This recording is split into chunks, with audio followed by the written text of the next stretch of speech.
All right, people, we're back. It's another Sunday morning, another episode of Talkin Lost. We are here to talk about season 1, episode 3, as we talked about both parts of the pilot last week. Tabula Rasa.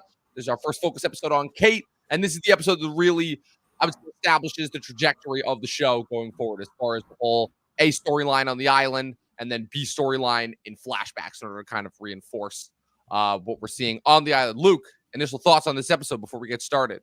Well, now that you mentioned that, that's going to be the structure. It's very Arrow-esque, so I'm guessing Arrow kind of borrowed it from this. Yeah, I was about to say, one might say that Arrow was one of many shows that copied Lost's format over the years since it went off the air. All of that and more on today's episode of Talkin' Lost.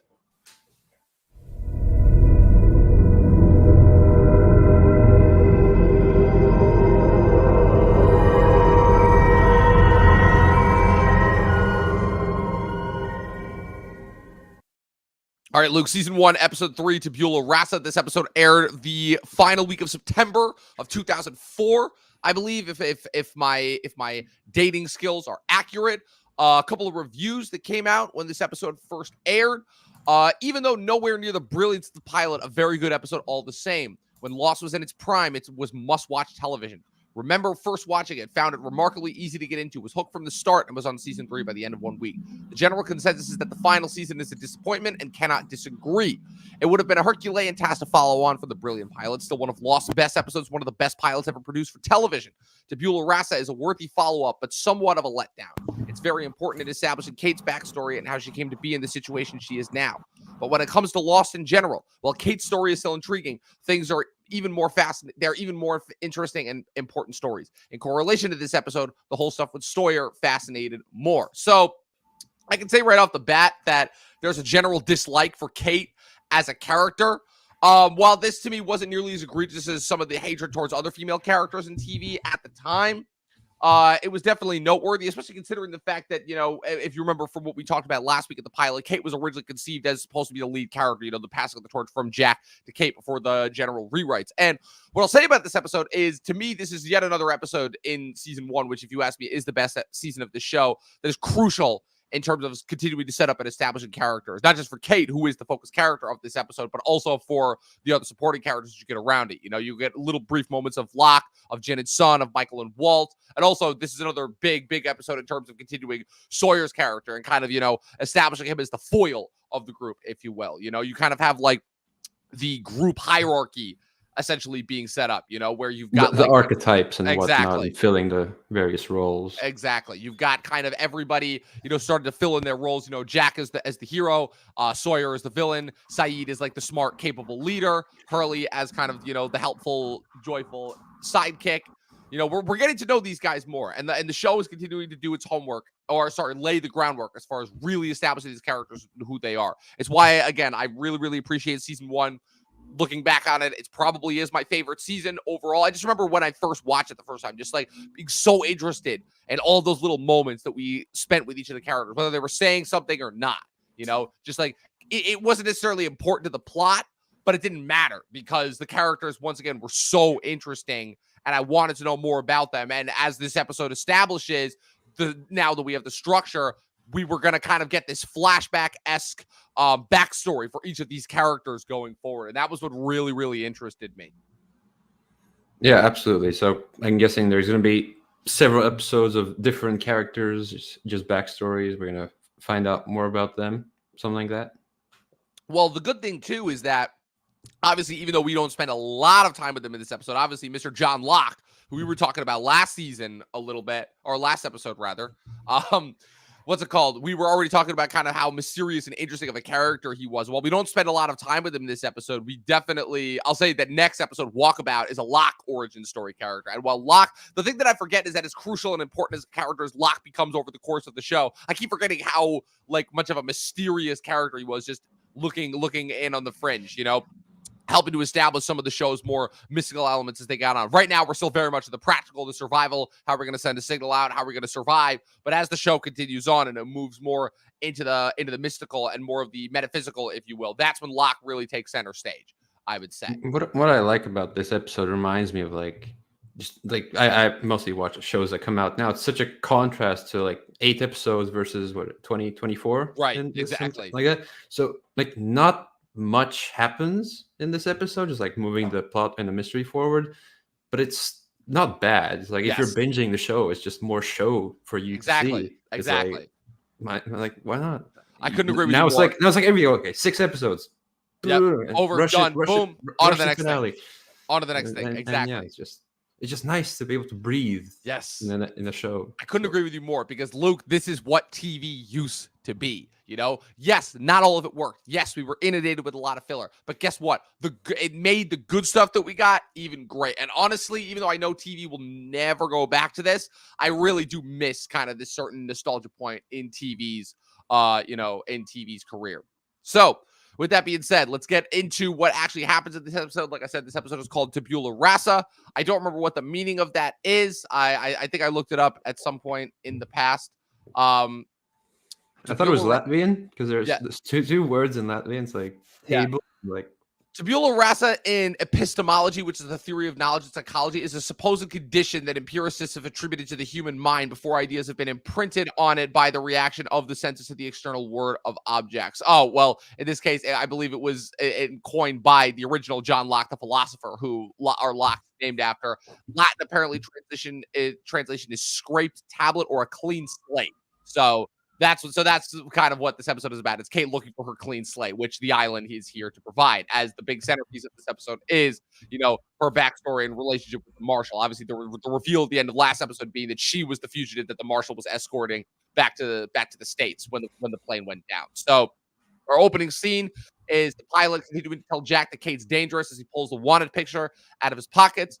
In the woods, the camp that just survived against the polar bear, everyone's arguing over who should stand watch, who should make camp, what noises in the jungle are, what the transition is. More just arguing. Sawyer, of course, wants to go back to camp and is causing problems for everyone once again.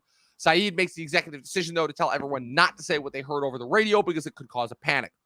Just to mention, like, yeah, this is like a similar structure to what I was talking about last week. Like the 100, it's like, okay, you're gonna be the leader, you're gonna be the other leader, you're gonna do that, and they just yeah. It's so great, like since you've seen all of like the Lost knockoffs over the years, Yeah, I've seen all the knockoffs, and now you're seeing where it originated from. I love when this happens. This is always so entertaining to me. Back at the beach, Hurley finds the photo of Kate. Boone attempts to take the gun in the forest to make watch. Everyone kind of unanimously says that Kate should have the gun since nobody wants Sawyer to have it. There's still a little bit of awkwardness in the air over Saeed and where his former allegiances may have lied. And so naturally, everyone's like, yeah, given how easily we saw Kate dismantle that gun in the last episode, let's give her let's give her the watch. Then we get our first flashback. Kate wakes up in a barn with a gun in her face, talks with an old Australian farmer with a prosthetic arm. He offers her a place to stay and money if she helps out with the chores. Back on the island, the group makes it back to the camp. Saeed starts assigning everyone roles, water, electronics, stuff like that. Kate asks Jack how the Marshal is. Jack tells Hurley that the Marshal's dying and that they need more antibiotics, but they're running out of it because I believe that the antibiotics that Hurley found were only for foot fungus and some other, venereal disease that will not help the Marshal in his current state, as I believe. As mentioned that also Kate tells Jack about the signal. Just like, yes, but only him. Stay away from the group. Only tells him. Yes, once again establishing that again. Jack is slightly more trustworthy, and even though he may be reluctant, he is kind of sliding into this leader role, if you will, that Saeed so far has filled the role for. What's it called? Jack goes into the plane in order to attempt to find more antibiotics because Hurley is squeamish, as we saw in the last episode. He does not do well with blood or violence. He runs into Sawyer, who's looting the plane. They have their first of many, many philosophical arguments, whereas Jack is all about, continuing to pretend like they're in the modern world versus Sawyer is like, wake up. This is much more of a dangerous survivalist aspect role that we need to start to remind ourselves that we are in.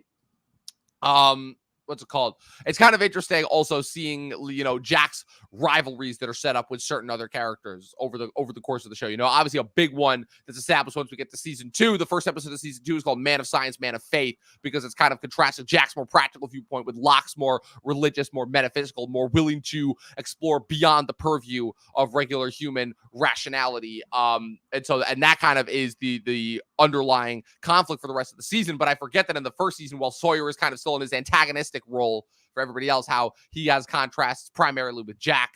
What's it called?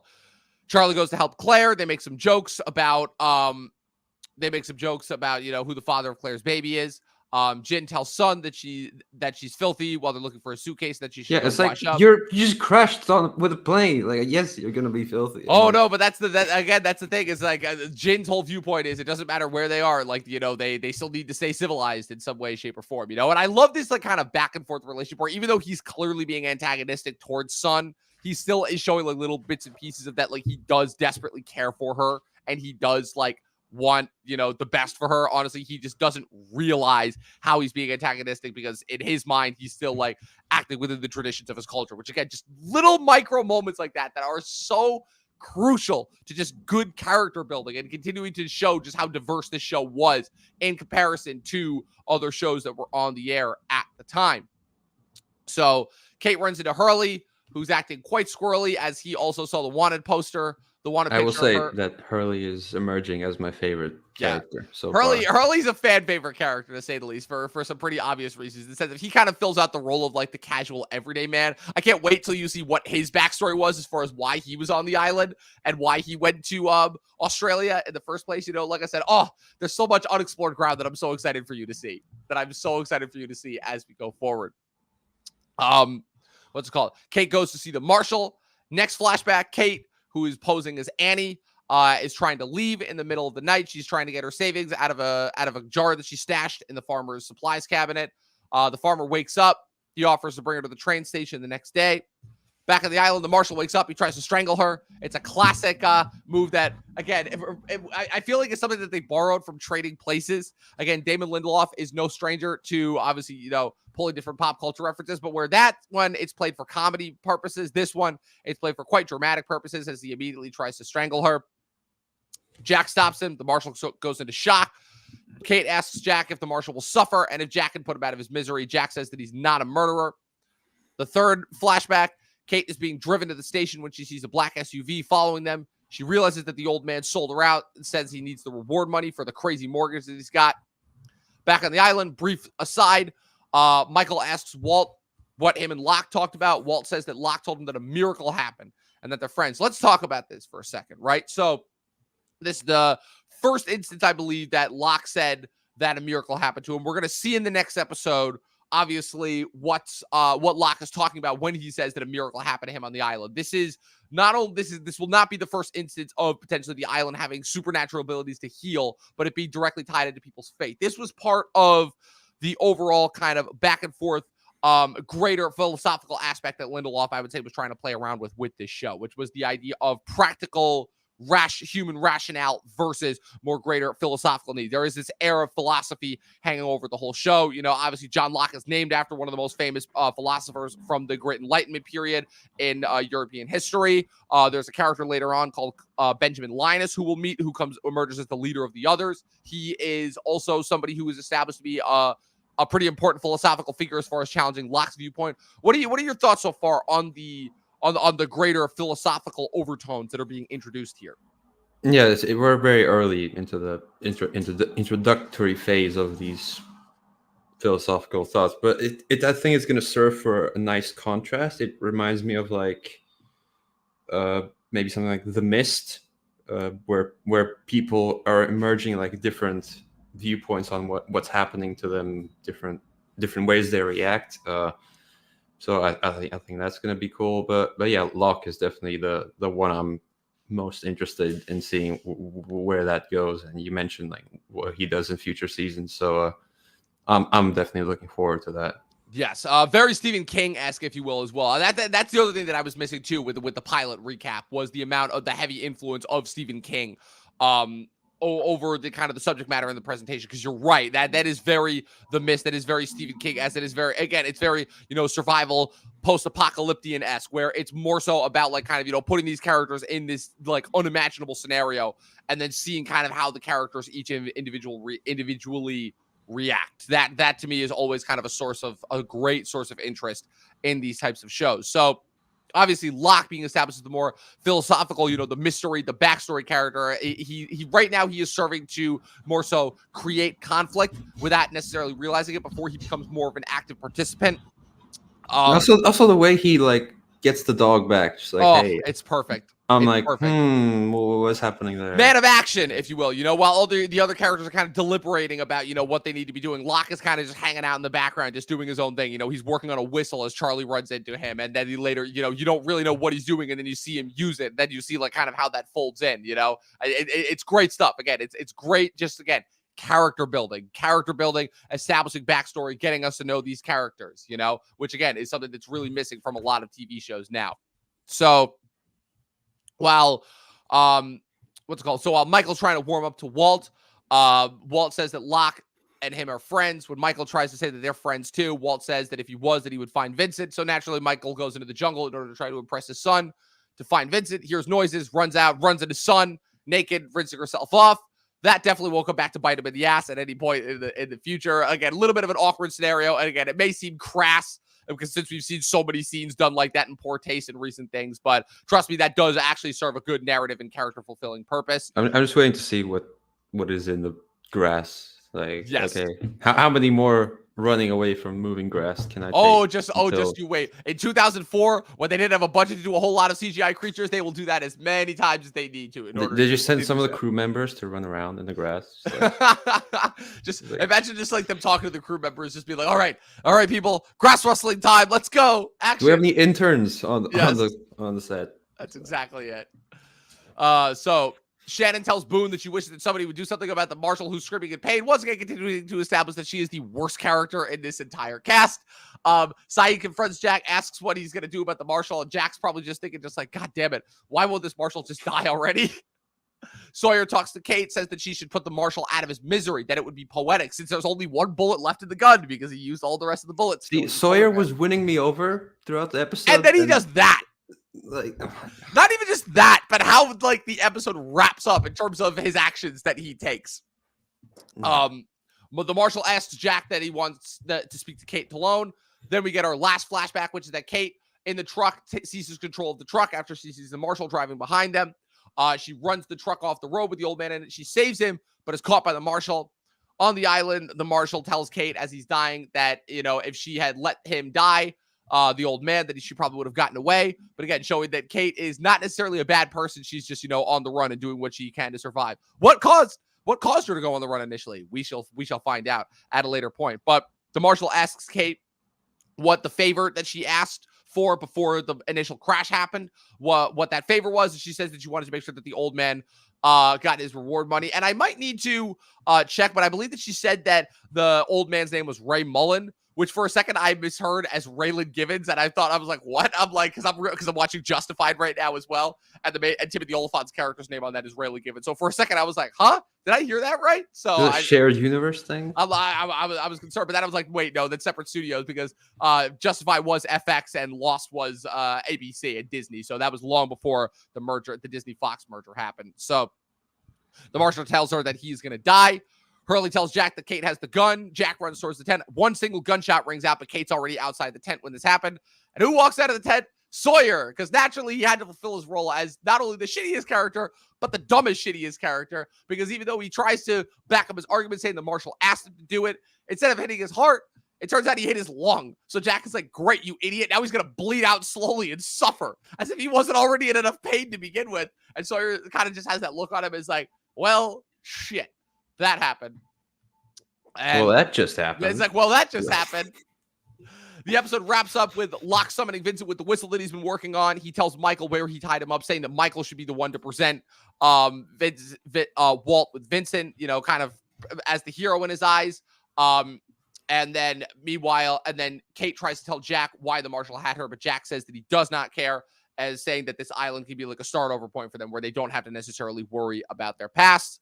And then you have a brief, montage going over everybody doing their initial tasks. Walt running towards Vincent happily as Locke watches mysteriously from some pleasant music, just some pleasant music. Yeah, some part of the first of many of the iconic Michael Giacchino scores, which will not necessarily be used for happy purposes going forward. But right now, I would say that this episode was kind of like the de facto third part of the pilot, if you will, because there was a lot of stuff that wasn't necessarily resolved, but some more stuff that was explained coming after this pilot. So with that being said, after you finish this episode, what did you think in terms of how this, not necessarily answered really any of the overhanging, lingering questions from the pilot, but kind of just continues to act as this kind of stationary piece as we continue to get to know these characters?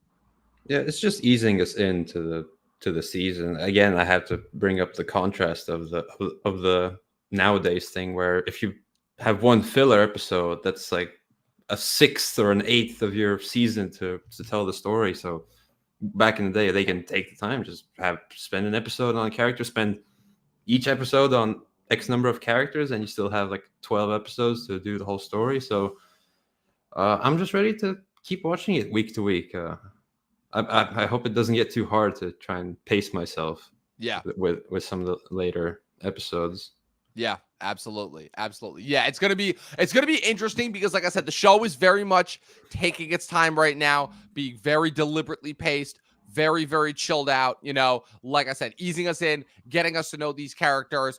But it's gonna be so interesting to me once we get into the later seasons when things really start to pick up, and we're gonna be at this point where we're like, remember when this was doing this, remember when, we were slowed down and taking our time. But again, this is what happened. This is what TV used to be. 6 seasons, a lot of episodes, a lot of taking our time with certain characters.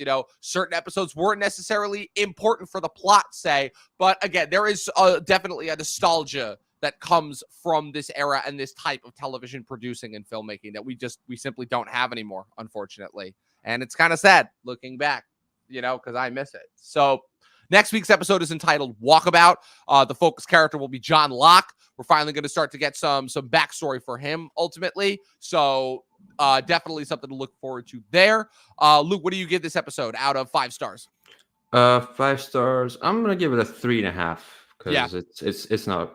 I'd say the first 2 were like 4.5 probably. Yeah. And this one, it's just, not much happened, but that's okay. It doesn't need to. Yes. Just introducing Kate. Exactly. So we get Locke next week. So yep, we get Locke next week, and then I believe we get another Jack episode after that, and then we get Jin and Sun in episodes 5 or 6. So it's gonna be an interesting one to say the least going forward. So with that being said, that is it. That is our recap of Lost episode 3, Tabula Rasa. Once again, thank you all to everybody who tuned in to this episode. Be sure to tune in and keep track over the coming weeks as we continue to pump out more episodes of this. For any of those who are watching us on the YouTube stream, stay tuned for the Beetlejuice review that I will be doing in just a bit.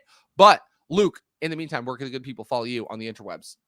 I mean, probably Luke_reviews on Instagram. Sometimes I post on my story. Maybe it's something funny. Maybe it's something laughing at a studio that made a bad decision. Or more often than not, or on YouTube.